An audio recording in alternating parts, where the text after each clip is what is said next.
practice going in a circle like this, you know. And you gotta know when to let up on the throttle and when to let it go. Generally don't need the clutch for this.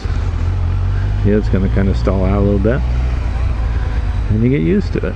This is what you do. Take the time and take care of yourself. Get good at what you want to do. See, I went a little wide there.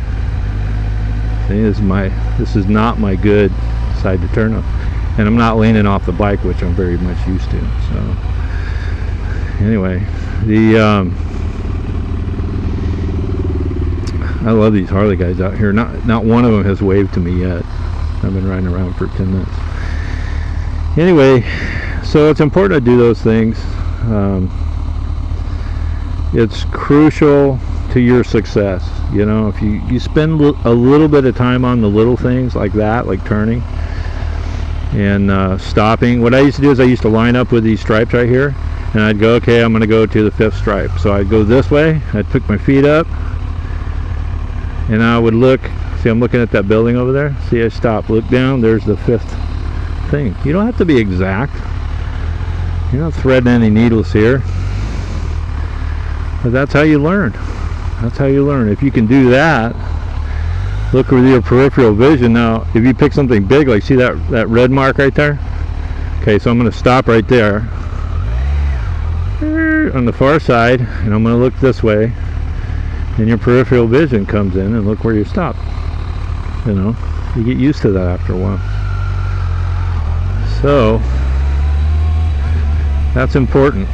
You know, it's really, really important for you to take care of yourself and to do well and be proud of yourself for doing well.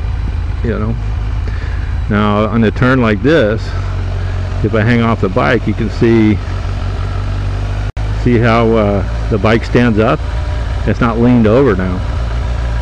You know, that's something you can learn later on. You don't need to know that right away. The other thing is you need to learn how to tilt the bike this way and turn away from you, because you learn the balance of the bike doing this. You really do. You can do figure 8s.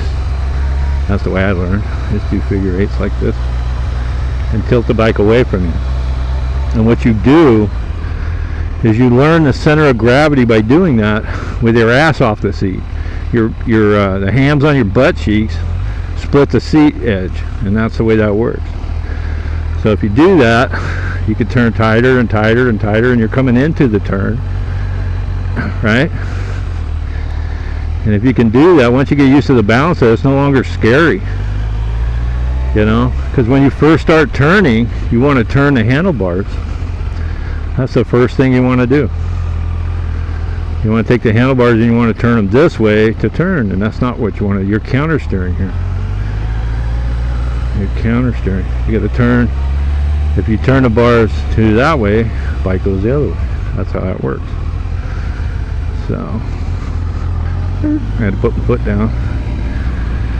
But that's important. Now when I did my DMV, I did the CHP one with the state, and you have to do that S-turn. I couldn't do that. I can do it left, but I can't do it right without leaning over off the bike like this. Then I can do it. And I told them I could, but they wouldn't let me do this with my knee off the bike in the class, because they considered it not part of their program, which is fine. But see, I can go slower and slower and slower with my knee off and lean out off the bike, and I could probably even get my knee down doing that, but that's not what I want to. That's not what I want to show you. You know, there's nothing wrong with being new to this and taking your time learning. And once you get good at it, you will see that there are so many people that can't really control their bikes. They can make them go fast, but the bike goes fast all by itself. It doesn't need any help for that. None at all. So anyway, that's my advice.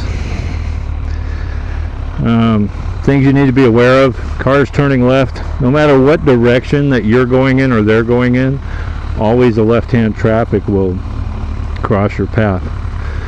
So if they're coming this way towards you and they turn left, it's going to be into your traffic. If they're coming from this side and they turn left, it's going to be right in front of you. Either way, you're going to T-bone them. And then if they're going the same way you are and they turn left and you're in the left-hand lane, they're going to come right in front of you. Any way they turn left, from this side going left into your lane, any way that they turn left, they're going to come right in front of you. And that is the biggest cause of accidents, is cars turning left and not seeing you. So looks like the softball game's getting out. There's going to be some traffic here pretty soon. So, but anyway, it's important to learn. And if you do this, what I'm talking about, if you do this, then you'll learn what your limits are. So that's really the bottom line. I don't advise ever riding without a helmet, even if it's legal in your state. And I don't advise ever riding without gloves. Everything else is a matter of opinion. So anybody that's ever been hit in a knuckle by a rock thrown up by a car, even on a slow road, a regular road, won't ever ride without gloves again. So anyway, that's what I got to share. And I'm also at this point, if you've watched this, whether you liked it or not, I mean, I don't just cater to people that like my videos. Whether you liked it or not, post a response, a video response, and let me hear what you got to say. You know, if there's something that you feel needs to be included that I haven't included, feel free, knock yourself out. Just don't I just don't put a camera in your face if you can't ride your bike yet. Not good.